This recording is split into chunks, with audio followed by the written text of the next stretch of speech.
یہ واقعہ ایک ایسے شخص کے ساتھ پیش آیا جو شہر سے باہر ایک پرانے ہوٹل میں ٹھہرا۔ اس کا نام تھا زین۔ رات کافی ہو چکی تھی اور ہوٹل تقریباً خالی تھا۔ ریسیپشن پر بیٹھے بوڑھے آدمی نے اسے چابی دیتے ہوئے کہا، کمرہ نمبر 13، مگر رات کو باہر مت نکلنا۔ زین ہنس دیا۔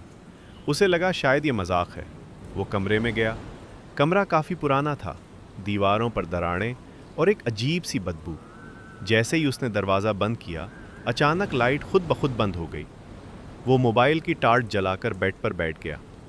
اسی وقت باتھ روم سے پانی ٹپکنے کی آواز آنے لگی، ٹپ ٹپ ٹپ۔ زین آہستہ آہستہ دروازے کے قریب گیا اور جیسے ہی اس نے دروازہ کھولا، اندر کوئی نہیں تھا، لیکن آئینے پر پانی سے ایک لفظ لکھا ہوا تھا، جاگتے رہو۔ زین کے جسم میں سرد لہر دوڑ گئی۔ وہ فوراً بیڈ پر واپس آ گیا اور سونے کی کوشش کرنے لگا۔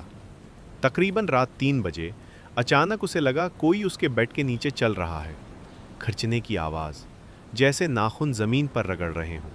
اس نے ہمت کر کے نیچے دیکھا اور ایک لمحے کے لیے اسے 2 سفید آنکھیں نظر آئیں۔ وہ چیخ پڑا اور دروازہ کھول کر باہر بھاگا، مگر باہر پوری راہداری خالی تھی۔ صبح جب وہ نیچے آیا تو ریسیپشن خالی تھی اور ہوٹل کے دروازے پر تالا لگا ہوا تھا۔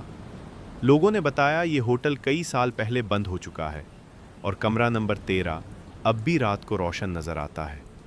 اگر آپ زین کی جگہ ہوتے تو کیا اس کمرے میں رات گزارتے؟ کامنٹ میں ضرور بتائیں۔